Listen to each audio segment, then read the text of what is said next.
So far, we've learned about corresponding angles and alternate interior and alternate exterior angles. Now we're going to be looking at the difference between consecutive interior and consecutive exterior angles. So let's look at what the consecutive interior angles theorem says. So remember, consecutive means same side of the transversal, interior means inside. So if two lines cut by a transversal are parallel, then pairs of consecutive interior angles are supplementary. So remember, supplementary angles add to 180 degrees. So if M and N are parallel, so M is parallel to N, then measurement of angle 3 plus measurement of angle 5 equal 180 degrees, and measurement of angle 4 plus measurement of angle 6 also equal 180 degrees. So consecutive interior angles, here's my transversal, they're on the same side of the transversal and in between the two lines. So that means 3 and 5 add to 180 and 4 and 6 add to 180. So something that you can be looking for is one of the angles is acute and one of the angles is obtuse. So be looking for small and large angles. So the converse of consecutive interior angles theorem is going to switch these two statements. So first, we're going to be given that angles are supplementary, which is going to mean that the lines are parallel. So go ahead, write your converse statement for consecutive interior angles. So your converse statement would be, if pairs of consecutive interior angles are supplementary, then two lines cut by a transversal are parallel. So this one's going to begin with the angle relationships. So we have if measurement of angle 3 plus measurement of angle 5 equals 180, and measurement of angle 4 plus measurement of angle 6 equals 180, then M is going to be parallel to N. So now we're going to formally prove the consecutive interior angles theorem. So we're going to prove that angles 1 and 2 add to 180, but we're not going to use this as one of our reasons. As always, the given information comes first. So we know that line L is parallel to line M, which is given. We're trying to prove that 2 and 3 are 180. So we just have to look at the angle relationships that we have. So let's first look at 1 and 3. What kind of angle relationships do 1 and 3 have? Angles 1 and 3 are corresponding, so that means that angle 1 is going to be congruent to angle 3 by the corresponding angles postulate. Next, I can look at the relationship between angles 1 and 2. What kind of angle relationship does angle 1 have with angle 2? Angles 1 and 2 form a linear pair, which means that they're supplementary. So that means the measurement of angle 1 plus the measurement of angle 2 is equal to 180. You can say linear pair, or you can also say supplementary. Either reason will work.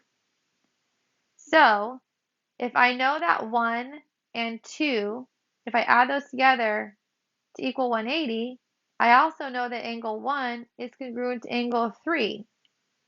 So I could use substitution to replace angle 1 with angle 3 because I know that they are congruent. So this means that measurement of angle 3 plus measurement of angle 2 is equal to 180, which I use substitution property of equality.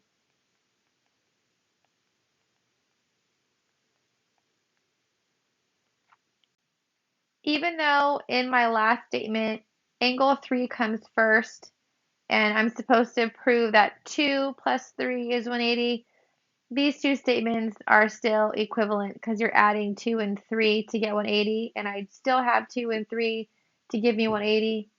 They're just in a different order, but you would not need to change the order of that. Now let's look at consecutive exterior angles theorem. So consecutive is going to mean same side, exterior means outside. So if two lines are cut by a transversal are parallel, then pairs of consecutive exterior angles are supplementary. So my transversal, again, labeled by the T, so it starts with parallel lines. So if M is parallel to N, then measurement of angle 1 plus measurement of angle 7 is equal to 180, and measurement of angle 2 plus measurement of angle 8 is also equal to 180.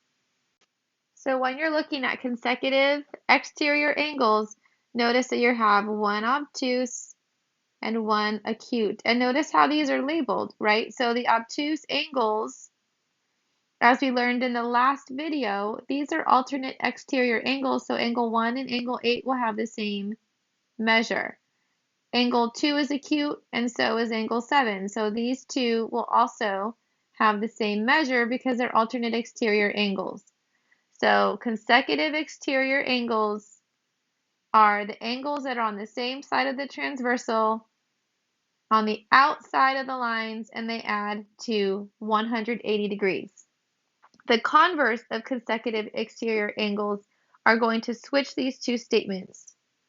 So if pairs of consecutive exterior angles are supplementary, then two lines are cut by a transversal are parallel. So go ahead and write the converse statement down. So for the converse, if I know that measurement of angle 1 plus measurement of angle 7 is equal to 180, and measurement of angle 2 plus measurement of angle 8 is equal to 180, then that tells me that the lines are parallel. So M is parallel to N. So last, we're going to formally prove consecutive exterior angles, but without using this as one of our reasons.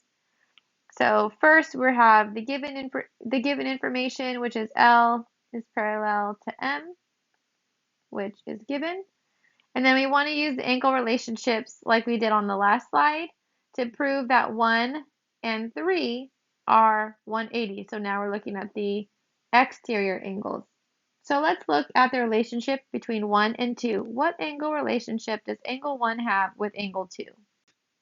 Angles 1 and 2 are corresponding angles. So we can say that angle 1 is congruent to angle 2 by the corresponding angles postulate. So if I'm trying to prove that 1 and 3 are 180, my next statement has to somehow include angle 3. So what relationship does 3 have with 2? Angles 2 and 3 form a linear pair, which means they add to 180 degrees. So I can say measurement of angle 2 plus measurement of angle 3 is equal to 180 degrees, and the reason would be linear pair or supplementary angles. And now I can use substitution. So I know that angle 2 is congruent to angle 1. So then I can replace angle 2 with angle 1 by using substitution. So I'm going to take angle 1, I'm going to substitute that in for angle 2. So I get measurement of angle 1 plus measurement of angle 3 is equal to 180 degrees using the substitution property of equality. For your summary, please talk about the difference between consecutive interior and consecutive exterior angles.